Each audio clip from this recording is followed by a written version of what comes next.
السلام عليكم ورحمة الله وبركاته. اليوم نستكمل خطوات تطوير الذات. الخطوة رقم 5. اقرأ كتاب كل يوم. القراءة في غاية الأهمية، في غاية الأهمية، لأن القراءة لها فوائد كثيرة. من فوائد القراءة يعني نسرد على السريع يعني: رقم 1 بتزيد المعرفة، رقم 2 بتزيد كثرة المصطلحات اللي حضرتك بتعرفها، رقم 3 بتزيد قوة التفكير، رقم 4 تعزّز التفكير، تحفّز الدماغ، تجعلك تفرّق بين الخير والشر، بتزيدك ثقافة. أمة محمد صلى الله عليه وسلم هي أمة اقرأ. أول ما نزل على الرسول صلى الله عليه وسلم اقرأ باسم ربك الذي خلق، خلق الإنسان من علق. فالقراءة مفيدة، مفيدة، مفيدة، ولها فوائد كثيرة. فلك أن تقرأ حتى لو كل يوم كتاب صغير، 30 صفحة فقط.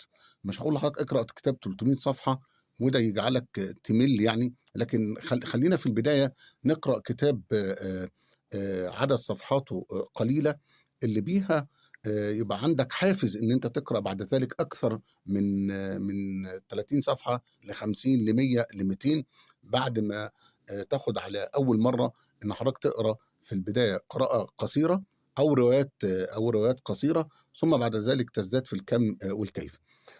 يبقى رقم 5 من خطوات تطوير الذات: اقرأ كتاب كل يوم. رقم 2 احصل على دورة تدريبية جديدة.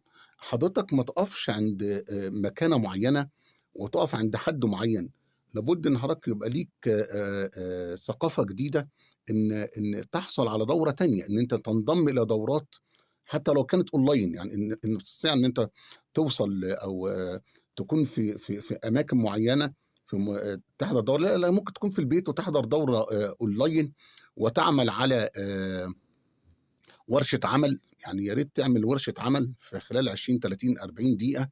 حضرتك ده سوف تزيد من مداركك، توسّع التفكير، تكسبك مهارات جديدة. يبقى الحصول على دورة تدريبية ده مطلوب. يبقى اتكلمنا في اقرأ كتاب كل يوم. 2 احصل على دورة جديدة. اختار هواية جديدة. أنت عندك هواية معيّنة، هواية السباحة، يا ريت، يا ريت تدوّر على هواية جديدة حضرتك تتعلمها. اتعلم هواية الشطرنج، اتعلم إن أنت إزاي تدخل المطبخ وتطهي طعام. آآ يعني الهوايات الجديدة ديّة سوف تكسبك معرفة جديدة، وتكسبك خبرات، وتزيد الثقة في نفسك، وبالتالي يحصل نوع من التطوير للذات. عاوز أقول لحضرتك تعلّم لغة جديدة. تعلّم لغة جديدة، اتعلّم لغة جديدة، لإن تعليم اللغة الحقيقة ب ب ب ب بتشغّل الإدراك، بتزيد التفكير، بتوسّع المدارك. حضرتك تعليم اللغة الجديدة دي أصلًا بتجعلك إن أنت بتتعرّف على ثقافة الشعوب الأخرى. واجعلني أقول لحضرتك يُرى في الأثر: من عرف أو علم لغة قوم أمن مكرهم، كما قيل.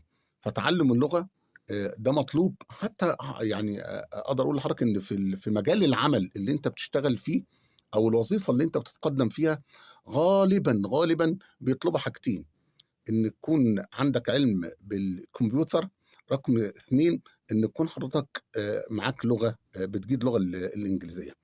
بعد كده حضرتك يا ريت إن أنت تنشئ أماكن ترفع من معنوياتك. يعني الخطوة الأخيرة دي: تنشئ أماكن ترفع من معنوياتك. ليه بقى؟ لإن البيئة المزاجية بتاعة الإنسان تؤثّر على تطوّر الذات.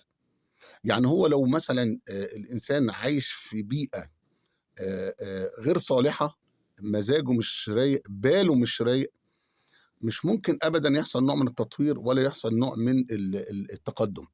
لكن أنت لو في مجال العمل أو في مجال ال ال ال الدراسة مثلًا، لو أنت بتعمل أو بتدرس، البيئة المزاجية اللي أنت موجود فيها ما بترفعش من معنوياتك، هتأثّر عليك سلبيًا. فلو كانت هذه البيئة أصلًا غير نظيفة وغير صالحة، يا ريت تدوّر على بيئة أخرى ترفع من معنوياتك، لإن ديّة هتكسبك بعد كده مهارات، وإن أنت تنفتح على الآخرين بشغف وحُب. دي خطوات أضيفها للخطوات التي سبقت في تطوير الذات، وإن شاء الله نستكمل المرّة القادمة خطوات تطوير الذات. وصلى اللهم وسلم على سيدنا محمد وعلى آله وصحبه وسلم. السلام عليكم ورحمة الله وبركاته.